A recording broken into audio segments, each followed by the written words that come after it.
Hey guys, what's up? It's Raven. Fun fact. Band-Aids are not called Band-Aids. They're called adhesive bandages. Band-Aid is just the name of the brand that makes adhesive bandages, but that's just one brand. Every time you see an adhesive bandage, it's not a Band-Aid unless it's made by the Band-Aid brand. But we just call them all Band-Aids because that's what we're used to. And you probably already knew that. But did you know that the same sort of thing is true for Velcro? Velcro is the name of the brand.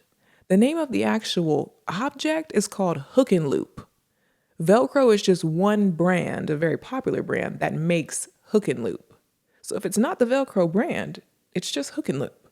But did you also know that the same thing is true for jet ski? Jet ski is the brand. And trampoline. Trampoline is the brand. And rollerblade. Rollerblade is just the brand that makes inline skates. They're not just called rollerblades, they're called inline skates. But the brand, the popular brand that makes inline skates is called rollerblade. And there's so many others. Kleenex, they're called tissues. Chapstick, it's called lip moisturizer. Tupperware. I mean, yeah, I guess it's really called a plastic container, but no, it's called Tupperware, but no, it's not called Tupperware. That's the name of the brand. But on another note, I asked you guys on Instagram to just ask me questions because I've really been, trying to set this very laid back, chill vibe with my podcast. I just bumped my head. We're on the pink couch, chilling. I didn't want to dive straight into trying to just talk about a specific topic and plan it out. I just wanted to just talk about whatever y'all wanted me to talk about. So I was like, let's just do a Q&A and just talk about a bunch of different stuff. So let's just dive straight into the questions. First question that came through on my Instagram story: how to start influencing. I'm a single mom with no help and I would love to start. I get a lot of questions about how to become an influencer, how to become a content creator, how to become a YouTuber. Where do you start? How can I get in this game? How can I get in this business? How can I do what you do? And it's understandable, especially, this person says they're a single mom with no help and they would love to start. I can understand you're looking for something to do to bring in income that you can do from home, that can kind of work with your lifestyle as a single mom. You see me, I'm a single mom, I'm doing it. But I feel like people really have to stop and realize what being a content creator even is in the first place and what it entails. And if those different roles, because there's different roles that go into it, it's first of all, the personality. Do you have the personality to want to put yourself on camera, put yourself out there to social media, and, just the being on camera part of it, but also the being in the public eye part of it? Do you have the personality? Do you have the desire to do that?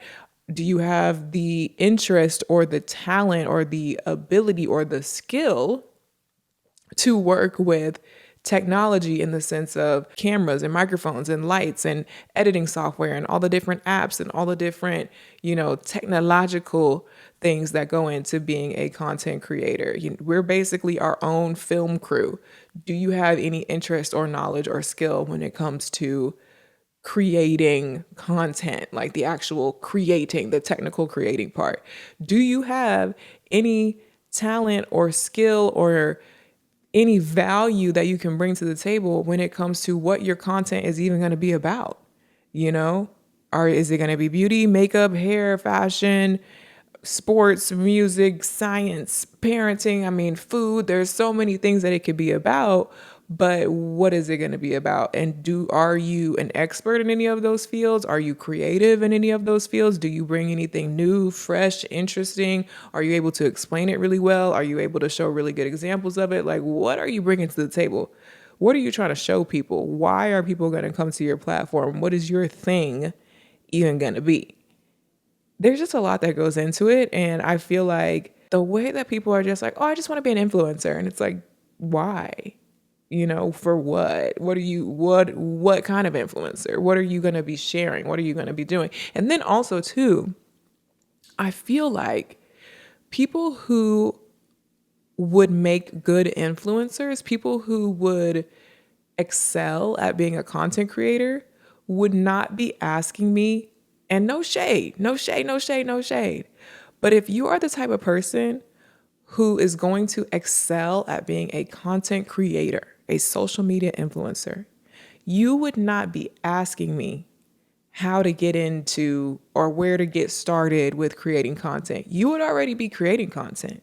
You would already be the type of person who avidly uses TikTok, uses Instagram. You would already be kind of in that world because it would be one of your natural interests. And that's how I got into it. I got into becoming an influencer because I liked the internet. I liked creating content. I liked being creative. I liked recording myself. I liked cameras. I liked all the pieces that go into being an influencer. I already was interested in it. I already liked it. I was already teaching myself how to do it. I was already doing all of that stuff in my free time for fun.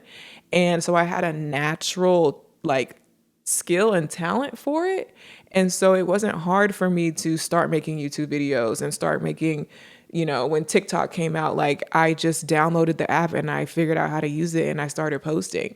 It came very natural and very easy to me because it was a actual interest of mine. And so I feel like if you're somebody who's like, I just don't really know, I just don't really understand this whole Instagram thing, and I'm just really not sure how to do YouTube videos, and how do you even, if you're asking those basic questions, I feel like you're not really meant to be an influencer. Does that make sense? And maybe that sounds harsh, but that's just kind of how I look at it, honestly. I feel like if you're that far removed from it where you have to ask somebody how to even get started, I just don't know if it's for you. There's a lot of other jobs that you can do that if you just want to do something that's creative, there are other creative jobs in the world. If you just want to do something that has to do with, working from home from a computer, there are a lot of other jobs that you can do. And so I just feel like people shouldn't just jump at the idea of being a content creator if it doesn't really fit with who they are and what their natural skills are. That's just my opinion on it. Next question is tips for becoming a girl boss. Can I talk about my journey and how I got there? Becoming a girl boss. I'm going to take that to just basically mean becoming a successful young woman and reaching your goals and reaching a certain level of stability and success. It's hard to just give you one quick tip because success means different things to different people. This is a very vague question, but I think the main thing for me is that you have to know what you're even trying to do. You have to know what you're even aiming for. You have to be able to get really specific about your goals. Just to say, I want to be a girl boss, that is not specific enough at all. Specifically, what do you want to do? What do you want to do for work? What do you want to achieve? What do you want to provide to the world? What are you know what I mean? You have to really sit down and ask yourself those questions and be able to write it down and then be able to take that main goal and break it up into steps and then break those steps up into smaller steps. For me, I wanted to be a successful content creator. Specifically, I started off with YouTube. I want to be a successful YouTuber, but more specific than that, what does that even mean? That meant for me at the time, I want to reach 1 million subscribers and I want to be able to average X amount of views per video. And I want to be able to average X amount of income per month off of my YouTube channel. So I made a very specific goal, specific platform with specific numbers on it, specific everything, super specific, wrote it down. And then I sat there and I figured out what are going to be the steps that I'm going to have to take to get there. How many videos do I need to post per week? You know what I mean? Whole strategy, write that down. And then that gives you something to actually do. Because how are you going to reach your goals if you don't even know what the goals are? If you don't even know what the steps are, how are you going to start taking steps if you don't even know what the steps are? So getting really specific with yourself is super helpful. And then it's just about having the determination and the focus and the willpower to follow those steps daily, work towards those steps every single day until you reach your goal. And people ask me all the time, how do you stay motivated? Where do you find the motivation to just, get through all of your work and stick to these goals? I'm not motivated every day. Motivation is a fleeting feeling. And I struggle with motivation because I struggle with depression. Being depressed has, takes a direct hit on my motivation. I wake up all the time feeling very unmotivated. I do not feel like doing this. I do not have a fire under me that's just like, yeah, let's go. I don't feel like that all the time. I hardly ever feel like that, honestly, but I have determination. You know what I mean? I'm determined to reach these goals even when I don't feel like it. You know what I mean? It's that important to me to where even when I'm not feeling motivated, I'm still going to do it anyway because I just feel like I have to. I just feel like I need to. It's that important to me. People say all the time, you will make time for what's really important to you.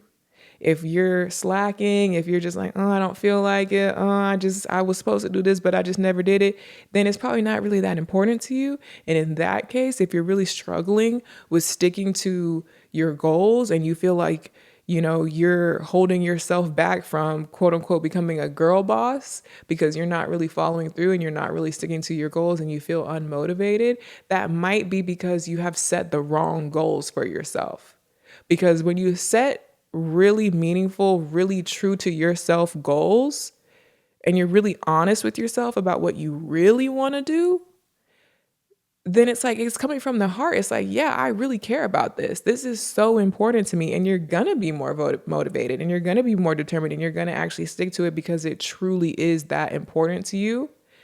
And it truly is that authentic to you that you're not going to struggle with it as much. They say take something you love and turn it into a job and it will never feel like work. It's that type of mentality of like, what do you really want to be doing? Because if you really wanted to be doing it, then you would be doing it and it wouldn't really be that hard to do it and stick to it. But I think sometimes people set goals kind of based on other things, like what my parents might want me to do, what society might want me to do, what I feel like I should do. But to be a true girl boss, you should be doing what you really want to do. And then, like I said, it makes it easier to stick to it and get it done. Next question. Would you rather have an amazing husband and family, or would you rather become a billionaire? This is easy for me because I have no desire to become a billionaire. So I'm going to pick the husband and family. Even though normally I'm not so big into, oh, you have to have a husband and your perfect family. Like y'all know, if you listen to my podcast, y'all know that that's not my number one goal in life, is not to get married or whatever. Although, having an amazing husband and family still sounds good no matter what. But the reason why this is such an easy question for me, I do not want to be a billionaire because nobody needs to be a billionaire. A billionaire? Do you know how much a billion really is? I feel like a lot of people don't even realize how much bigger a billion is compared to a million. I saw a TikTok one time where they were like trying to demonstrate it using like grains of rice. And so they were like, here's what 10 grains of rice looks like. And here's 100 grains and here's 1,000 grains. And they were like making piles. Here's 1,000, here's 1,000,000, and here's 1,000,000,000. And it was way bigger. It's like way bigger than you think it is. Like $1,000,000,000 is so many dollars. Nobody needs $1,000,000,000. No one individual person needs $1,000,000,000 for anything. I wouldn't know what to do with it. I definitely would not be making good use of it. What would I do with it? That's too much. Now I feel pressured. Like I got all this money and I'm supposed to do something amazing with it. I don't want that pressure. I don't want that stress on me. I am fine with where I'm at. Once I saw what it was like to have $1,000,000, I was like, okay, that's it. I don't need nothing much more than this because this is already too much, honestly. Nobody needs $1,000,000,000. Anybody who wishes that they were a billionaire, no, you don't. No, you don't. Somebody said, should I start a YouTube channel or should I do TikTok? Who pays more? Generally speaking, YouTube pays more than TikTok, just with the way that their monetization system works. Generally speaking, you're definitely going to make more money on YouTube. If you have a video go viral on YouTube and it's monetized versus if you have a video go viral on TikTok and it's monetized, you're definitely going to make more money on YouTube. And it's just the monetization systems the way they are. On TikTok, it's like you feel like you get half a penny per 1,000 views, whereas on YouTube you get more. Now it's not that simple of an equation. It's like a lot of mathematical algorithmic things that go into it. A lot of people think that it's literally like YouTube pays $1 per 1,000 views to everyone, no matter what. And TikTok pays one. That's not how it works. It varies based on a lot of different factors. It's not just a constant flat rate. There's no flat rate on either platform. It depends on a lot of different things. And it's like literally content, like it changes on every piece of content that you upload, if that makes sense. But generally speaking, when you average it all out, you're going to make more money on YouTube. However, I would not recommend for you to, just go start a YouTube channel because YouTube pays more. I would actually recommend for you to start on TikTok, because TikTok right now, TikTok is the number one best platform that you should be posting on if you're trying to get discovered. If you are just starting out as a content creator, you need to be on TikTok, because their algorithm works so much better than any other algorithm to show you to people and help people find you and help you get discovered. And you are much more likely to randomly go viral on TikTok versus any other platform. And not even go viral, but just get views in the first place. It's way easier to get traction and get engagement and get discovered on TikTok. So what I would do if I were you is I would get started on TikTok. I would put your effort into TikTok. I would try to put your best foot forward on TikTok, because you're more likely to get discovered on there. And then once you get discovered, now it's still gonna take work now. But once you put in the work and you get discovered on TikTok, then you got to take that energy and transfer it over to YouTube. Once you gather your little viewership on TikTok, you say, hey, y'all, now that I've got your attention, can you please go check out my YouTube channel? And that's how you could get your YouTube channel going. Because it's really hard to start a YouTube channel from scratch out of nowhere. But if you got the TikTok juice and you can transfer your TikTok juice over to YouTube, that's going to help you get started on YouTube. And then that's where, then you could post on YouTube and start making more money on YouTube. But you got to have both, in my opinion. That's what I would do. If I was a brand new fresh creator, that's what I would do. Somebody asked, does Zaya spend time with her dad's side of the family? No, Zaya does not spend any time with any people on her dad's side of the family. Are there any other renovations that I would like to do around my home? Yes, it's like never ending. I am still currently working on my whole backyard remodel transformation thing. Y'all know I had the pool built and then the surrounding patios. Right now I am working on the upper patio and the wet bar. We're almost done with that. Once that gets done, technically the final touch that I wanted to do was add trees to my backyard, because right now I have 0 trees back there.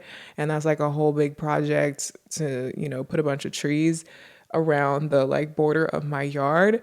So I don't know when that's going to be done, but after that, I think we will finally be done with all of my outdoor stuff. And then as far as indoors, I really want to do a full makeover on my powder bathroom and make it real, I just want to make it a cool, different, dark, moody, special little bathroom. So that's a whole project. Then I want to do the guest room and the guest room bathroom, because right now it's just a hodgepodge of old furniture that I threw in there and I never actually decorated it. And then by the time I get done with that, it's really going to be time to redo the playroom for Zaya, because she's outgrowing the current setup of it. She has her little play kitchen, and her little playhouse is the main feature up there. But it's getting to the point now where she's too big for her playhouse. She's too tall to fit in there. She does still play with it. She'll crouch down and she still plays with it. But I feel by next year she won't fit in it and she won't be playing with it anymore. And it's going to be time to, kind of redo the playroom for more of a big girl type of vibe, because she's getting older now and I need to update her stuff. And then even after that, I know there's going to be more stuff that I want to do around my house. It's literally never ending. So just stay tuned to my main YouTube channel, because the home decor series is definitely not ending anytime soon. So then somebody asked, does Zaya ask about her dad at all? Okay, so this first became a thing, I guess, about a year ago. It was when she was starting kindergarten. She started first grade now, but back when she was starting kindergarten, I feel school definitely brought up these questions, because they were starting to It was because of she was getting older and she was getting more to that age where she was able to even like realize these things, but also because at school they would, read stories that have a mom and a dad in it, or do school projects where it's like all about me, all about my family, or just certain things would get brought up at school where the concept of mommy and daddy was being brought up. Whereas before that, that was just never really even brought up. It wasn't something she was thinking about. It wasn't something she was aware of. Ever since she was a baby, she just knows, her own situation, and that's normal to her. That's all she's ever really known. And so she doesn't really question it. And she doesn't really had, like, she didn't really have glaring examples of, I don't know how to explain. Like, I just feel like it wasn't really on her mind until she got into kindergarten, she got older, and she started seeing, other kids' families and other kids' parents and talking about it at school. And I will say, I think her school, and I feel like schools in general these days do a pretty good job of being careful about that, because you got to be careful about automatically assuming that everybody has a mom and a dad, whether it's doing school projects about your family and your family tree, or like sometimes I feel like people are very insensitive and they don't think about the fact that like not everybody has a mom and a dad. You know what I mean? Like, oh, tell your mommy and daddy and be sure to go home and tell your mommy and daddy. And so for this project, we're going to have our mommy on this side and our daddy. Like, everything is not mommy and daddy for everyone. And I do think that that is something worth keeping in mind and worth being careful about at school, because that can be really triggering for kids to feel ostracized or feel left out or feel, any type of negative emotion when it comes to, family dynamics being brought up at school. And so I think her school did a good job of being careful with that, like as much as they could, because there was kids at her school who had two moms, who only had a mom, who only had a dad, who were being raised by their grandma. Like, families come in all shapes and sizes. And I feel like we about to be in the year 2023. We should all know by now that it's not just automatically mommy and daddy. Everybody don't got a mommy and daddy for a lot of different reasons. And it's actually very common these days, I feel like, for it to be some other type of situation, whether it be stepdad or whatever. And so I was pretty comfortable with it because I knew her school was aware of that, and they normally did a good job of like not, like I said, like not making kids feel bad in that sense. But at the end of the day, it still comes up, and it's still an unavoidable thing, and she's still going to have that moment when she realizes, oh, so and so, my classmate, has a mom and a dad and I don't. And so she started to notice those things. Or we read this story at school where it was talking about, the mom and the dad and the dad and the dad and the dad. And so she was starting to notice. And so that caused her to come home to me one day, and she wanted to know two things. She wanted to know, what is his name and where does he live? Like, what city does he live in? And I told her, I said, his name is, and he lives in this city. And she was like, oh, okay. And that was it. She didn't have any further questions. She didn't need any further clarification. I don't know what was going on in her little kindergarten brain, but for her, she just needed to know the name and the location, and that was good enough for her. And really, ever since then, like that's all it's been. And so obviously, I'm not gonna go to her and randomly be like, so let me lay this all on you for no reason right now. Like, I'm not going to do that. She's, very, very young still. And there's still so many things that she just won't even be able to understand, even if I try to explain it to her right now. So like, I'm not going to bring it up out of the blue at this point. I'm waiting for her to ask me whatever she needs to ask me, and I can tell her whatever she wants to know. But so far, those have been the only two questions that she has asked me. And other than that, like, it hasn't come up again, and she doesn't seem to be, very bothered by it.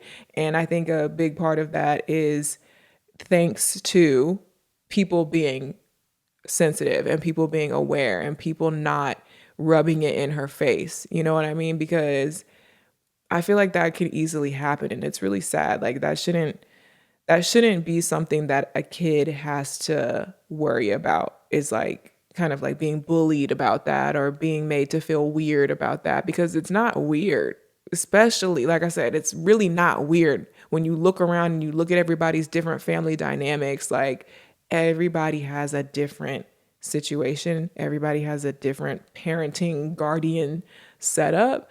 And I've noticed now, like for school, instead of saying like, oh, mom and dad, they'll say, how do they say it? Like, you're grown up at home or something like that, like more vague wording, more inclusive. That's the word.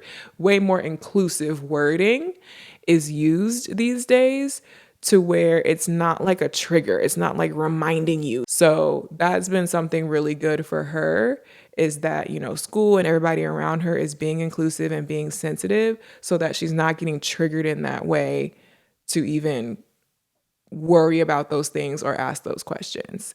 So far that's been the case. Now obviously as she gets older and as she, things are going to change over time, but that's just how it is right now. Next question is, how do I budget? And I honestly, I saved this question and I wanted to answer this question because I feel like I need to tell y'all a secret. I feel like I have a confession to make when it comes to this question. And I feel really weird saying this, and I don't know why. It's just like, it feels like a secret. I don't budget. I don't have a budget. Now, I used to. I used to be really into budgeting. I used to be very nitpicky with my money and very good about budgeting and calculating and saving and counting every dollar and doing the 50, 20, 30 savings rule. And I was really into it. I did videos about it on YouTube. You can type in Raven Elyse budget or Raven Elyse saving, and you'll find my videos that I made, and those should be helpful videos. I would go back and watch those videos from that time in my life, and that would be more helpful. But these days, the past few years, I don't know exactly how many years, but for the past few years, I have not been budgeting. I don't have a budget. I don't have calculations of certain numbers and certain percentages. And let me make sure I set aside this money for this and this money for that. I do not budget. And the reason for that is because I make enough money now. Ew, this is such like a ew thing to say out loud. I make enough money now to where I don't have to budget because I live below my means. Like, I don't know how to explain this.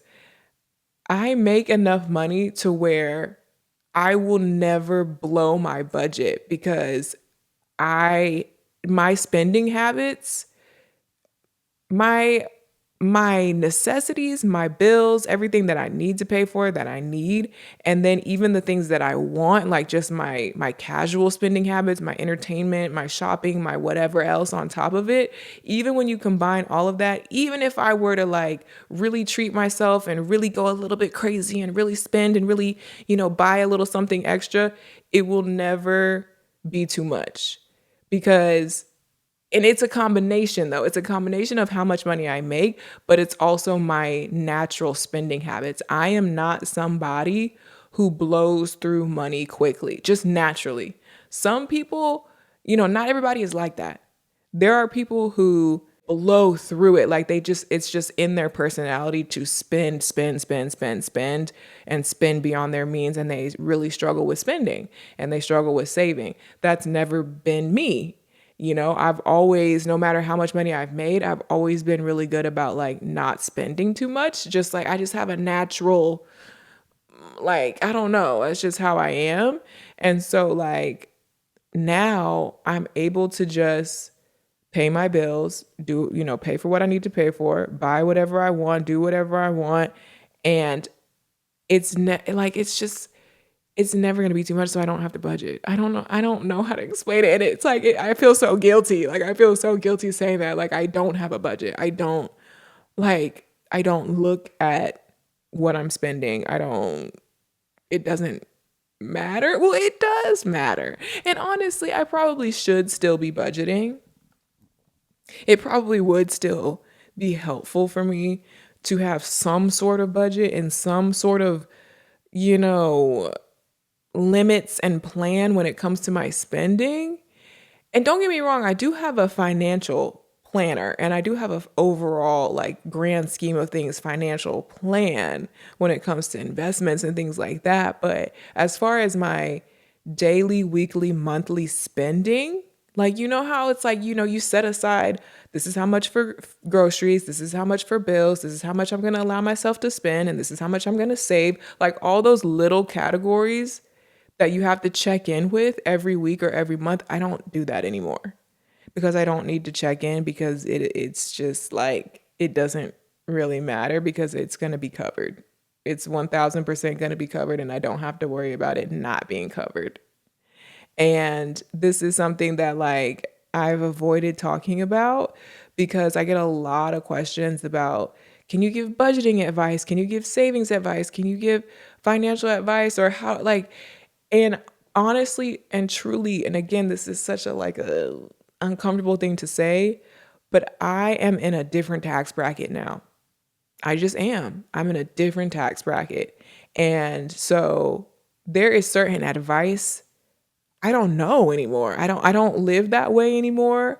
I'm not doing it, so I don't know how to teach you how to do it. And there's only so much I can say from my past, you know?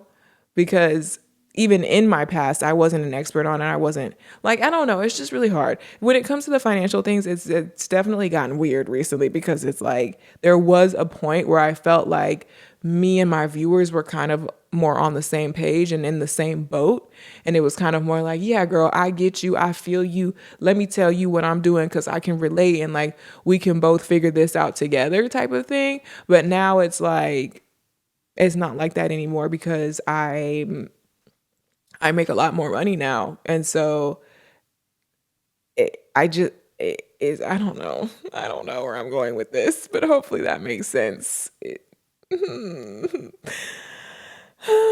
Awkward. Anyway, do I plan on having more kids? Why do y'all ask me this question so much?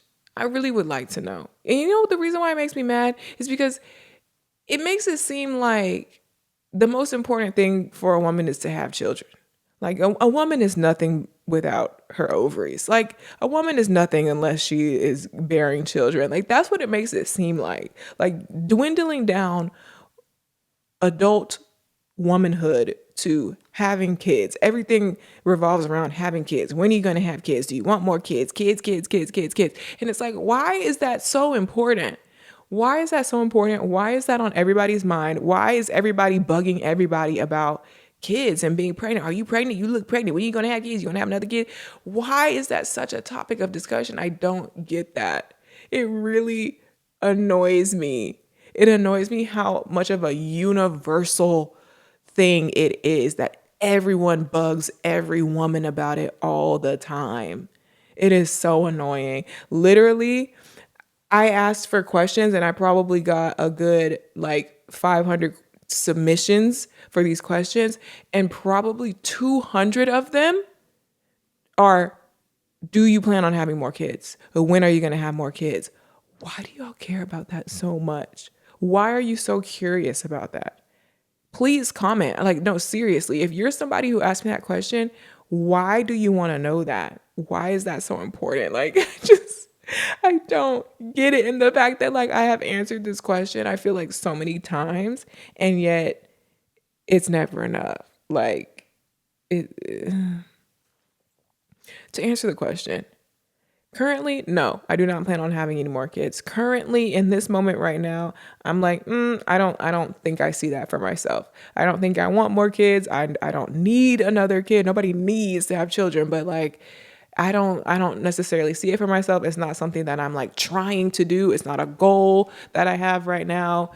I'm not working towards, somebody, different ways that people frame the question is also weird. Like, are you trying to have more kids? Like, would you go down the road? Like, I know you're not married, but like, would you consider doing IVF or just getting a sperm? Like, and like, no shade to people, because yeah, sometimes single women do want to have kids by themselves without having a partner, so they just have a sperm donor or just do IVF in order to just have a child on their own as a single woman. And like, no shade to that. I think that's fine. If that's what you want to do, that's totally fine. And who's to say that I might do that in the future? I don't know. Never say never. But it just, the way that people ask me, it gives off this thing of like desperation. Like, again, like, you must have another child. Even if you don't have a partner, you can get a sperm donor. Like, it's just this feeling of like, you need to have another kid. When are you going to have one? You can, there are ways, there are a lot of ways we can make this happen now. You don't even need a man. Like, come on. Like, it just feels so like pressured, and like you're putting way too much, putting way too much weight on it. It's just weird to me. It's very weird. Woosah, woosah. Anyways, moving on to the next question. I'm curious about your friendships, long term and new. That's not a very specific question, but I'm just going to use this as a jumping off point, because people were asking about friendships in general. My friendships are very like, what's the word? I'm not somebody who makes new friends all the time. I'm not somebody who is constantly, switching up my social circle and making new friends and like jumping around in that sense. Like, I'm somebody who, I tend to make a friend and I tend to keep that friend for years, and I kind of keep my circle small, and like I have my main core friend group and I stick to that. And of course, it still does change like over the years slowly, but it's usually like a slow progression. And so right now, I mean, people have been asking about Ogden a lot recently, and a lot of people don't know that Ogden moved away.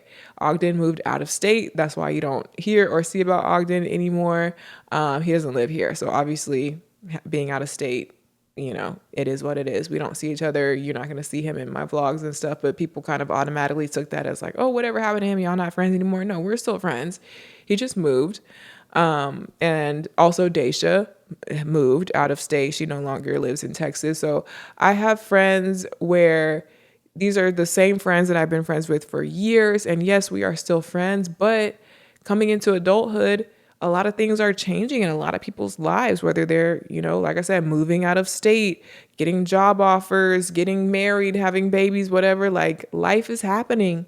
Life is changing. We're adults now. My friends we're all either about to be 30 or in our 30s. We're all around that 30 age range. And so a lot of things are happening, and it can kind of like feel like it's pulling us apart a little bit. But at the same time, like, I feel like we're all very understanding. And so we kind of just, we make it work. And it's kind of like, I'll be here. I'll be here when you get back. I'll be here when you visit. I'll be here when you have time. We may not be hanging out every weekend or talking every day, but like we're still here. And that's kind of how most of my friendships are.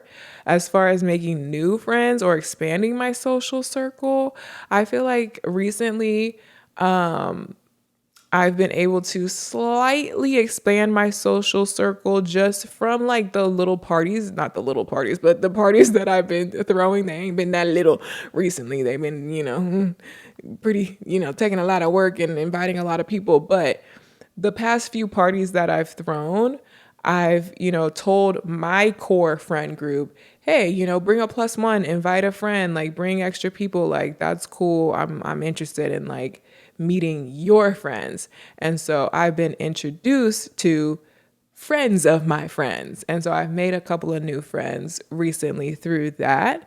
I can think of like definitely a good 3 couples that I've met that way recently. And I'm not super close to any of them yet, but they're people that I'm definitely interested in getting to know further. And those could be new people that I do end up getting really close with. But outside of that, somebody was asking like, do I have any advice for like how to make new friends as an adult? And honestly, I'm the worst person to ask. I am so introverted, you guys. I'm so introverted. I am not the type of person who's going out and doing things to make new friends or has any sort of specific strategy or specific thing that I do in order to meet people. I am the complete opposite. So literally what I just said is probably the only advice I can give you, is like trying to meet people through the friends that you already have. That's been the only thing that like I've been able to do recently. And I mean, it's fine with me. I'm not like itching to have a whole bunch more friends right now. Like, I don't know. I'm fine with having like a smaller circle. So it's cool. And I'm trying to see what question do I want to end off on, because I feel like this is going to be the last question. Um Let me pick a good one. I don't want to do this question because I'm going to make a whole different podcast actually diving fully into just this topic, because it's a big topic, and it is how I deal with dating with a child and just kind of how being a mom ties into my dating life. I want to do a whole separate episode about that, so stay tuned for that. But let me see. Okay, here's a question. If I found my life partner, would I sell my home and move in together in a new house, or would I have him move in with me in this house? I definitely would not have him move in with me in this house. This house was custom built for myself and my daughter, and that's it. It was custom built down to the T, down to the last room, down to the last little closet for me and my daughter. There is no space. There is no space at all for a man to come into this house, to bring his stuff into this house. Like, literally, if you look at my closet, ain't no his and hers. Ain't no space to even add a his. Ain't no even, oh, let's just remodel it and make space. There's no. Impossible. Not on the table. We do not have space for you here. So if you want to live with me, you need to buy me a bigger house. Literally, you need to buy me a bigger house, because this one was just for me. So to add you on, you need to find that ain't gonna work. No. So yeah, definitely we would have to sell this house and move into a different house. And honestly, when I built this house, I specifically did not leave space for a man. I specifically said this is going to be my house for me and my daughter. So everything that I do for this house is just going to be for me and Zaya. I'm not even going to be like, oh, well, let me leave space here for my future man, or I should probably do it like this so that, one day if a man comes in, he can have his space too, or let me not make it too girly, because what if, like, I specifically told myself not to do that, because this is my house. This is my house for me right now. Ain't no man to speak of. So why would I be catering to a man that doesn't even exist yet? You know what I mean? I was like, I don't care. Like, when that day comes, and some people really thought that that was like not smart for me to do. Like, why would you do this whole house just for yourself? Like, what are you going to do when you get a man? What are you going to do? How's that going to work? I just told you how it's going to work. He going to buy me a bigger house. We can move into a bigger house. This is just my house for right now. This doesn't have to be my forever home necessarily. And honestly, I feel like if a man really wants to be with me, make it happen, Captain. Make it happen. Otherwise, get to stepping. But yeah, we're going to have to move. Long story short. But yeah, those are all the questions that I think I'm going to answer for today. Like I said, I want to do that whole separate episode about dating with a child. That's been a very hot topic. Frequently asked question is to talk about that specific combination of things. So I'm definitely going to that'll probably be my next episode that I record, is talking all about that. And yeah, so that's it for this one. Hope you guys enjoyed. I'll talk to you guys later. Bye.